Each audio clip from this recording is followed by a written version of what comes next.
Bonjour à vous. Demain nous sommes le lundi 8 octobre. Nous sommes dimanche aujourd'hui. Donc pour l'instant, nous avons spéculé sur la chute de Bayrou. Mais attention, il n'est pas dit que cet appel au Congrès pourrait éventuellement donner une grosse surprise. Il y a toujours un potentiel, il ne faut jamais dire jamais. Mais bon, le revers viendrait évidemment du Rassemblement national. Je pense qu'au Rassemblement national, ils sont quand même pas cons à ce point-là de se saborder en sauvant la tête de Bayrou. Je pense que c'est pas dans leurs objectifs. Vidéo aujourd'hui, on va revenir un petit peu à l'heure. Qu'est-ce qui se passe aux États-Unis ? Ça fait maintenant depuis janvier, février, mars, avril, mai, juin, juillet, août, septembre. Donc ça fait 8 mois. Enfin, mi-septembre.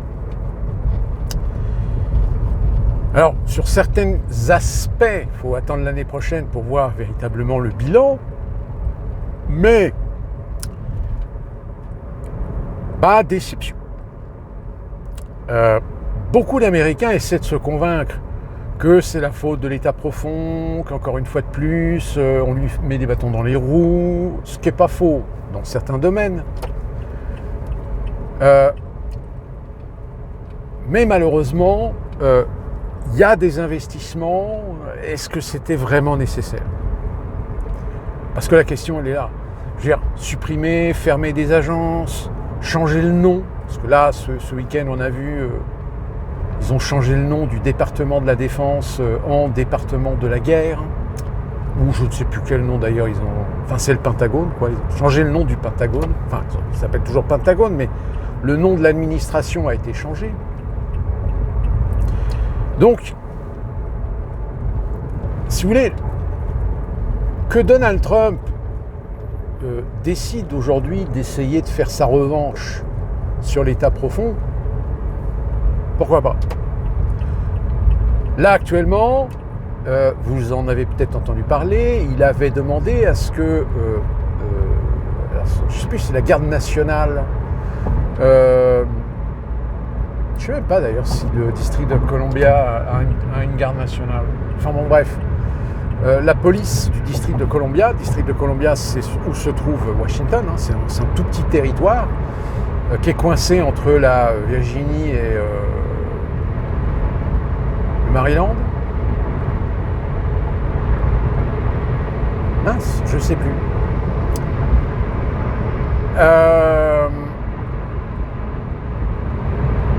Pour nettoyer la ville de la délinquance, de la violence et essayer de virer aussi tous les sans-abri qui traînent dans la rue.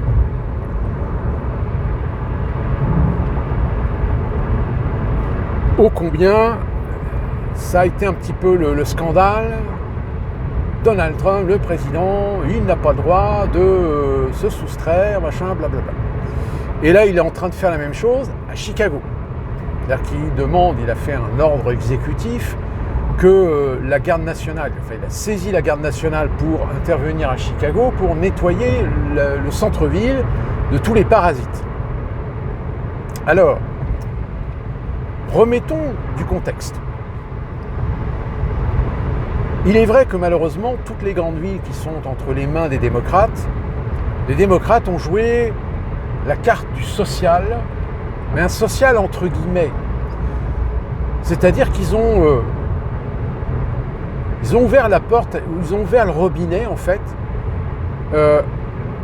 à ne pas être sévère. Alors, l'exemple le plus flagrant, ça a été en Californie, où en Californie, ils ont eu la brillante idée, pour ne pas accabler les plus pauvres, pour ne pas accabler ceux qui sont dans la précarité, de faire en sorte qu'il n'y ait plus d'arrestation ni de présentation au tribunal pour des gens qui volent à l'étalage pour moins de $900. vous imaginez bien qu'à partir du moment où vous faites ça, vous avez tout d'un coup des commerces qui ont vu débouler des gens, se servir dans les rayons, puis repartir sans payer. Alors il y en a qui ont quand même appelé les flics, mais les flics leur ont dit, bah écoutez, là, vu ce qu'il a volé, c'est moins de 900 $, donc on ne peut rien faire.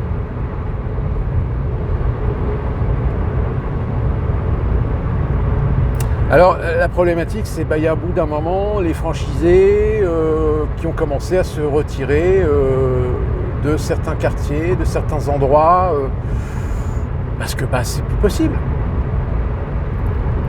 Sauf que là, vous avez certaines associations qui évidemment se retournent contre l'État de Californie, et plus particulièrement à Los Angeles, le maire, M. Newsom, parce que la politique qu'ils ont mis en place est en train de provoquer la désertification commerciale de certains quartiers. C'est-à-dire comme les boutiques ne peuvent pas récupérer ou sont obligées de tout passer à perte, il y a un moment donné où tu as plus de pertes que ce que tu gagnes, de bénéfices. Donc je dis, c'est bon, nous on ferme, on s'en va. Oui, mais si tout le monde s'en va, il n'y a plus de commerce. Il n'y a plus de commerce de proximité. Il n'y a plus de droguerie, il n'y a plus de station essence, il n'y a plus de pharmacie, il n'y a plus rien. Et Dieu sait qu'aux États-Unis, on a quand même des centaines d'exemples de villes moyennes qui aujourd'hui sont en ruine. Il n'y a plus rien. Alors évidemment, quand je vous dis ça, peut-être vous pensez à Détroit. Alors Détroit, c'est un peu particulier, parce que c'est une grande mégapole. Bon, d'ailleurs, on a appris cette semaine qu'à Dearborn, c'est un petit comté qui se trouve dans la grande agglomération de Détroit, qui est l'endroit où il y a la plus forte concentration de la communauté musulmane, à tel point que la communauté musulmane a réussi à se faire élire maire. Donc la municipalité aujourd'hui est entre les mains de musulmans pratiquants. Alors, est-ce qu'il y a un lien avec les frères musulmans? Peut-être, je ne sais pas. Et là, ils ont décidé de changer le logo de la police. Et sur le logo de la police, il y a en fait des mots en arabe. Alors, il faut savoir que dans le Michigan, surtout à Détroit, il y a déjà des tas d'endroits où vous avez des informations en arabe. Vous avez le musée d'histoire naturelle, vous avez des panneaux en anglais, en espagnol et en arabe.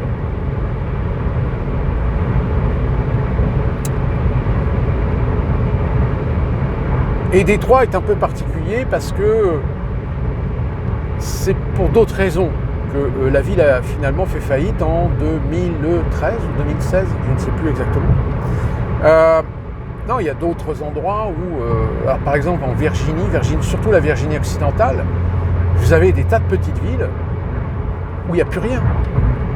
Il n'y a plus de commerce. Même les supérettes Walmart ont fini par fermer les boutiques parce que il y a trop de misère, il y a trop de pauvreté. C'est pas rentable. Donc aux États-Unis, vous avez des tas de petites villes comme ça où, avec un Main Street, la Main Street c'est la rue principale, vous sentez bien que c'était des petites villes avec des commerces qui étaient vivantes. Aujourd'hui, il n'y a quasiment plus rien.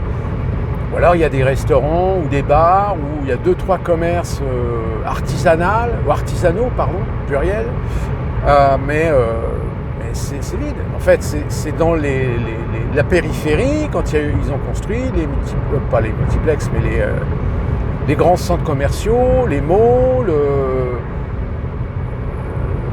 Donc ce qui fait que quasiment dans toutes les petites villes ou toutes moyennes villes aux États-Unis, vous allez dans l'agglomération, vous avez toujours les mêmes enseignes. Vous avez quasiment toutes les mêmes enseignes. C'est-à-dire des Walmart, des Food Lion,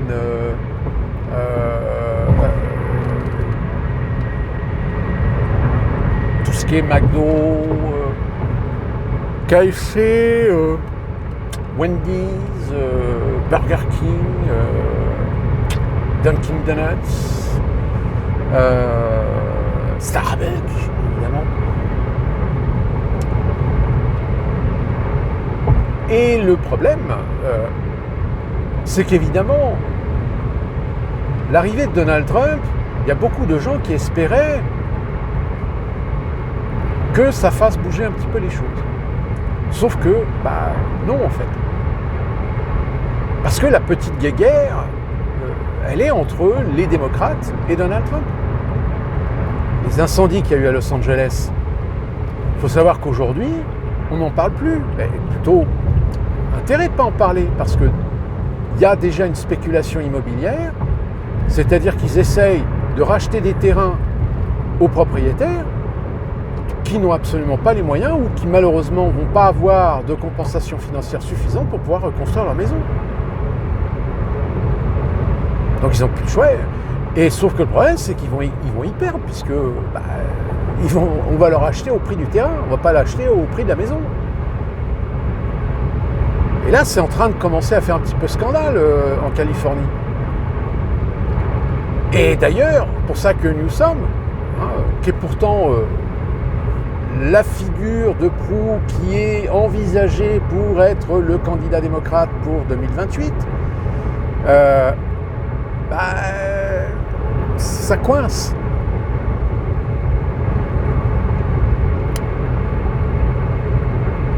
On l'a vu, Elon Musk, lui aussi, il a mis les voiles. Certainement parce qu'il a ses raisons. Je pense que parce qu'il s'est rendu compte que tout le système est complètement vérolé, que tout le système est complètement sous contrôle des progressistes, des démocrates, et que tu as beau essayer de tacler, etc., tu es confronté à des gens qui font de la résistance. Alors évidemment, ceux qui font de la résistance, on les présente comme des héros parce qu'ils s'opposent à Donald Trump. En réalité, ils s'opposent à la réforme de leur administration qui coûte un pognon dingue. Vous savez, c'est un peu les mêmes fonctionnaires qu'on a chez nous. Les fonctionnaires qui... je ne veux pas faire d'amalgame, mais il y a quand même des fonctionnaires qui manifestent pour avoir des augmentations de salaire alors que le taux de productivité n'est pas terrible. C'est-à-dire qu'ils ne servent pas à grand-chose en fait. Moi je suis d'accord qu'on augmente les fonctionnaires, mais à partir du moment où il y a une rentabilité, il y a une productivité, il y a du résultat au niveau du service auprès des concitoyens. Alors quand vous allez dans une administration, que vous avez 5 bureaux, mais qu'il n'y en a toujours que 2 d'ouverts, et sur les 2, il y en a un qui est déjà parti, barré, en train de faire sa pause café, et qui met 3 quarts d'heure pour revenir à son poste de travail, ben non en fait.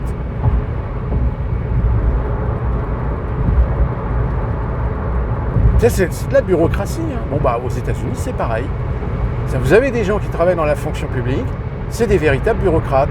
C'est des gens qui pensent qu'ils sont indéboulonnables, sauf que là, il y en a quand même eu qui ont été très désagréablement surpris parce que on a littéralement fermé leurs agences, dont l'USAID par exemple. La fameuse USAID qui devait normalement subventionner ou aider des pays en voie de développement dans un certain nombre de secteurs, et on s'est rendu compte que c'était un organisme qui faisait aussi de l'influence en finançant des médias français. L'AFP par exemple. L'AFP a reçu des aides de la part de l'USAID. On se demande bien pourquoi. Pour la pluralité de l'information. Non, arrêtez de nous prendre pour des demeurés.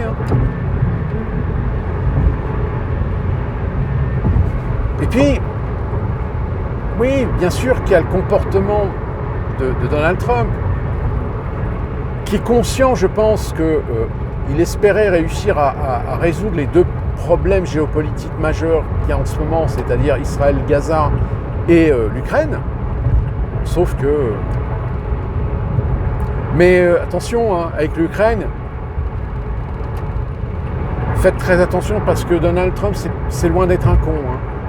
On a l'impression qu'il est con, mais sous ses allures très populaires, parce que c'est ça, il a un accent assez populaire, Donald Trump. Là, il donne un dernier espoir pour résoudre le problème en Ukraine. Mais si finalement on se rend compte que... Alors il admet que Poutine fait peut-être de mauvaise volonté. Mais Poutine, il fait preuve de mauvaise volonté parce qu'il se rend compte que de toute façon, derrière, il y a l'Europe et l'Union européenne ne veut pas lâcher le morceau. Et que vu que l'Union européenne ne veut pas lâcher le morceau, à quoi ça sert de signer un accord si de toute façon, à la première minute de la signature de l'accord, en face, Kiev, ils se feront pousser par l'Union européenne pour ne pas respecter l'accord. Ah oui, non, impossible de respecter l'accord, vous comprenez, il est hors de question de céder la Crimée et le Donbass à la Russie. Il faut que les Russes rentrent chez eux, il faut récupérer ça. Sauf qu'à la question, on dit oui, mais alors les Ukrainiens russophones, vous allez en faire quoi? Parce qu'on est d'accord qu'il y a des Russes, des Ukrainiens russophones qui sont pro-russes. Qu'est-ce qui va leur arriver à ces gens-là? On est d'accord qu'il y en a déjà qui connaissent des noms, qui connaissent des gens, qui connaissent des noms de famille. Et que si jamais la Russie se retire, ces gens-là, ils ont tout intérêt à se retirer avec la Russie parce qu'ils vont se faire lyncher. Parce que c'est à la communauté internationale, de toute façon, ils ne vont pas le gérer. Hein. C'est pas en envoyant non plus des casques bleus. Hein. Parce que de toute façon, depuis le temps qu'il y a ce conflit, il y aurait déjà longtemps que l'ONU aurait réagi, mais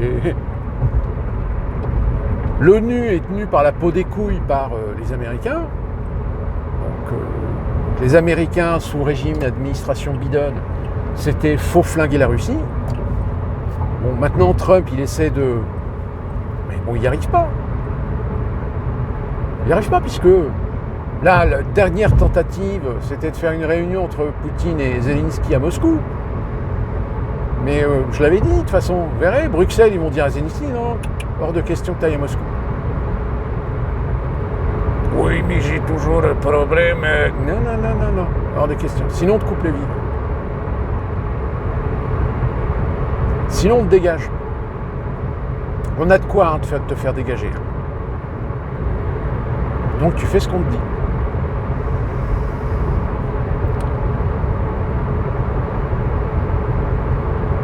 Le problème qu'il y a aujourd'hui, c'est qu'on sent dans la société américaine qu'il y a une sorte de déliquescence. C'est-à-dire que finalement, même Donald Trump, de toute façon, n'y peut rien. C'est-à-dire qu'on vit dans une société qui est tellement façonnée à la consommation, à la surconsommation, à l'illusoire, à la satisfaction du désir, des plaisirs, du divertissement, que malheureusement, il y a un moment donné où le divertissement, il faut que ça soit rentable. Or, à un moment donné, le divertissement, il est plus rentable. Il est plus rentable au niveau des parcs d'attraction. Il est plus rentable dans le tourisme. Il est plus rentable dans les émissions de télé. Les émissions de télé-réalité, par exemple. Parce que ça fait vendre de l'espace publicitaire.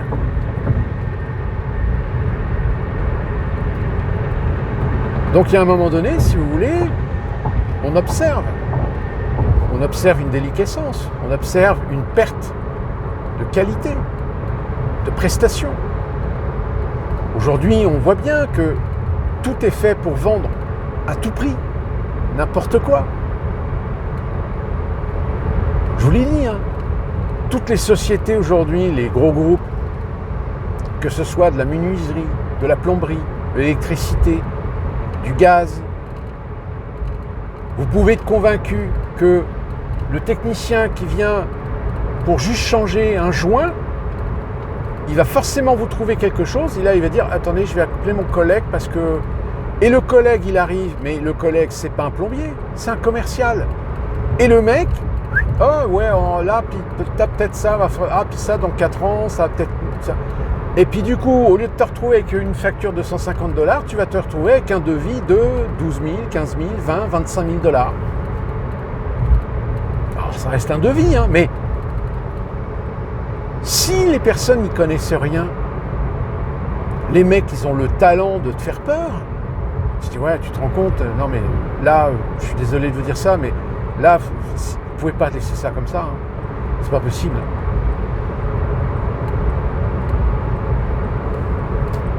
Sauf qu'il y a un moment donné où il y a quand même des gens qui se disent mais en fait on s'est fait arnaquer. Moi je vais vous raconter l'anecdote. On avait une vieille climatisation et un vieux furnace. Le furnace c'est le chauffage. Quand on a fait venir un conseiller pour faire un devis, le mec commence à nous dire ouais mais votre tableau électrique il est trop vieux.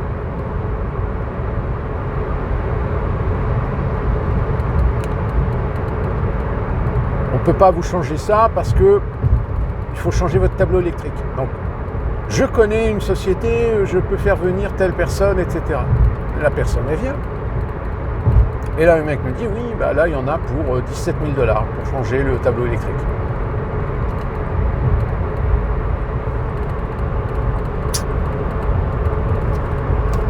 On a abandonné parce que bon, les 17 000 $, on a déjà d'autres crédits sur certains investissements qu'on a fait pour la maison. Donc ça va attendre. Et puis ma femme s'est dit bon, on va passer par une société, une grosse société locale.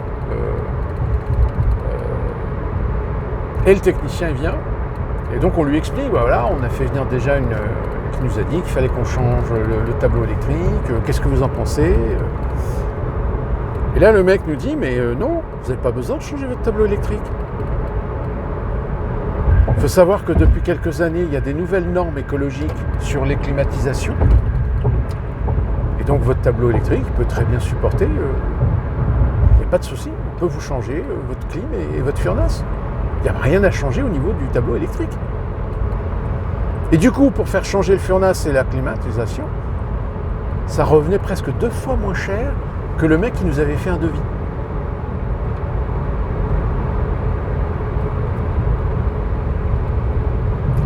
Alors, encore une fois, sur le premier, j'avais dit à ma femme, je me suis dit, ça me paraît bizarre quand même qu'on soit obligé de changer le...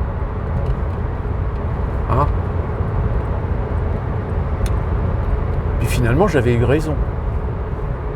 Mais, je veux dire, des personnes âgées ou des personnes qui ne sont pas forcément informées ou au courant ou qui font attention, etc., c'est des gens, en plus, ici aux États-Unis, vous savez, c'est des gens qui sont dans l'hyper émotionnel, etc., où vous pouvez leur faire peur, mais alors, t'imagines, tu peux perdre ta maison, machin, ah ok, bon bah ouais, on fait le changement, puis voilà, puis tu te retrouves endetté.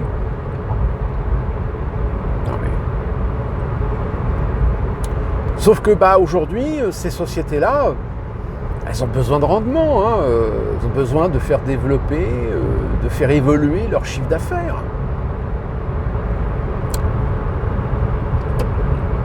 Donc forcément, il faut faire évoluer, il faut aller chercher, il faut étendre, il faut conquérir de la zone d'achalandise, il faut conquérir du territoire. Sauf que il y a de moins en moins d'Américains qui ont les moyens aujourd'hui. Donc du coup, c'est de plus en plus difficile et compliqué de trouver des clientèles. Alors nous, on a la chance d'avoir trouvé une société qui, elle, a des partenaires. Donc elle achète en gros le matériel, donc elle peut pratiquer des prix beaucoup plus intéressants que d'autres sociétés qui, je vous dis, des fois les prix c'est du simple au double. Bon, après, évidemment, pour certains travaux, je vous l'avais expliqué, pour faire changer un robinet, quand on était passé par une société, ça devait nous coûter normalement 1 500 $. Bon, il se trouve qu'on a trouvé un Mexicain qui nous a fait du bon boulot, nous a changé le truc, il a pété le mur pour changer, il a refait le mur. On avait de la chance, on avait gardé le pot de peinture. Il nous a refait la peinture, etc. Il nous a fait un boulot nickel. Et ça nous a coûté, je ne sais plus combien, 250 ou 350 $ ou quelque chose comme ça. Enfin, moins de 500 $. Bon, évidemment, on déclaré. Mais voilà. Donc je peux vous dire que l'adresse du mec, on a gardé l'adresse du mec, parce que... Et vous avez aujourd'hui le marché, de plus en plus, de petites entreprises comme ça, où ils font tourner leur entreprise en faisant des facturations, mais moi j'ai connu ça aussi en France, le week-end. quand je travaillais dans une société de paysagistes, on appelle ça, le patron nous disait, il dit, ouais, si vous voulez faire des contrats, des extras le week-end, trucs comme ça, vous pouvez utiliser le matériel, il n'y a pas de souci. Ici, c'est pareil. Vous avez beaucoup de latinos qui créent leur petite boîte, ils font des petits contrats, etc., histoire d'avoir une petite rentabilité, mais juste ce qu'il faut. Mais ils fonctionnent aussi avec des extras.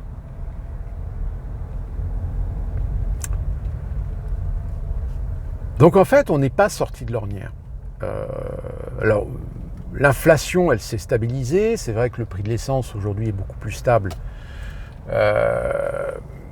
Le marché de l'emploi, c'est un peu comme ce qui s'est passé sous Obama. Hein. On dit oui, on a créé des emplois. Non, vous n'avez pas créé d'emplois. En fait, vous avez détruit des emplois à temps plein et vous avez créé des temps partiels. Et aujourd'hui, il y a énormément de secteurs d'activité qui ne fonctionnent qu'avec des temps partiels. Très peu avec des temps pleins. Dans certains secteurs, hein, pas tous. Hein. Mais tout ce qui est métier de service, etc., c'est que du temps partiel maintenant. C'est pour ça que d'ailleurs que les Américains ont souvent deux boulots. Parce que, pareil, hein, les salaires... je rappelle que le taux fédéral aux États-Unis, brut, c'est 7,23 $. Hein. Après, ça varie selon les États. Par exemple, en Californie, le taux horaire moyen, c'est 15 $, je crois. Mais pareil, ça s'évalue par rapport au coût de la vie. La vie en Californie est extrêmement chère, donc tu ne peux pas faire vivre des gens avec 7,23 $ de brut de l'heure, c'est pas possible. Mais voilà, autant vous avez des sociétés qui ont en effet d'énormes difficultés à trouver des gens compétents, avec de l'expérience, qui soient sérieux, qui fassent bien du bon boulot, etc. Donc le salaire, je veux dire, il n'y a pas 36 000 photos, il n'y a que le salaire qui est motivant. Mais il y a d'autres boîtes, ils n'ont toujours pas compris, quoi. Hein, ils veulent les meilleurs, mais à bas coût. Mais non, en fait. Donc c'est pour ça qu'il y a eu ce problème, cet accident là qu'il y a eu avec un Punjabi qui ne parle pas anglais et qui, en plus de ça, on s'est rendu compte qu'il avait réussi à avoir son truck license, son permis de poids lourd aux États-Unis, et qu'il y avait en fait un trafic, c'est-à-dire qu'en fait, il y avait des gens qui se faisaient passer pour eux pour passer le diplôme. Enfin, pour passer la licence, si vous voulez. C'est un peu bizarre parce que logiquement, si vous passez votre licence, si vous passez l'examen, en général, ils prennent la photo de votre visage pour votre licence. Donc, j'ai un peu de... Ou alors ça veut dire qu'il y a des DMV, c'est-à-dire des bureaux où il y a de la magouille. C'est-à-dire que peut-être il y a des agents qui se font payer sous la table pour prendre la photo du conducteur, mais... le mec qui passe l'examen, c'est pas du tout c'est pas le même mec.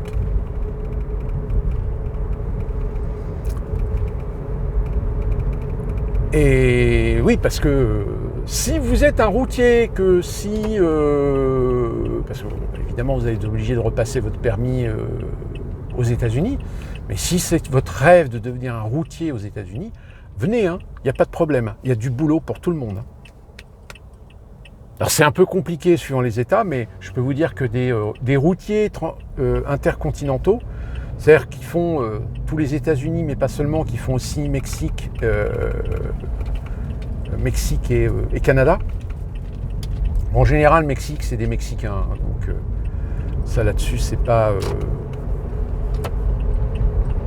Mais même aujourd'hui, hein, le fait qu'ils vont peut-être durcir ou annuler les visas, etc., ça pose problème parce qu'il y a beaucoup d'entreprises qui utilisent des Mexicains comme routiers sur le territoire américain. Donc c'est forcément des gens qui ont besoin d'un visa. Mais comme ils ont des visas temporaires, parce que c'est des travailleurs, ils ne résident pas aux États-Unis, ou très peu.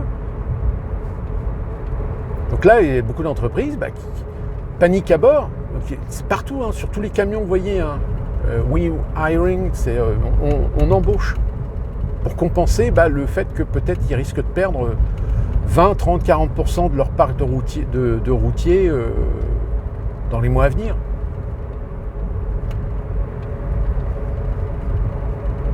Si vous voulez, le problème, Trump, il est en train tout simplement d'adopter une politique qui est en train de remettre un peu les pendules à l'heure. Ou qui remet un peu, si vous voulez, les compteurs à zéro.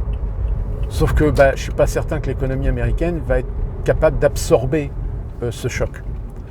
On verra, hein, il y a des secteurs peut-être qui arriveront, mais il y en a d'autres. Déjà, tu sens que ça commence à bouger, à réagir. Tu vois des enseignes qui commencent à fermer. Là, on a appris qu'il y avait une enseigne de équivalent Home Depot, etc., qui vont fermer, je ne sais plus, 19 ou une vingtaine de magasins. Donc, si vous voulez, il y a un problème très clairement de rentabilité, de chiffre d'affaires. Mais comme aux États-Unis, il y a des fois, hein, je vous dis, vous vous retrouvez avec des magasins, des mêmes enseignes à 2-3 km l'une de l'autre. Enfin bon, on verra bien. Donc voilà un petit peu la situation actuellement. C'est pas une catastrophe, mais on sent que ça fait du surplace, si vous voulez. Ça stagne. Ça avance pas. Mais j'ai envie de dire, bon, il y a aussi de la conséquence avec la situation géopolitique. D'ici là qu'on se retrouve donc pour une prochaine vidéo. Je vous tiens au jus. Et puis d'ici là, gros bisous.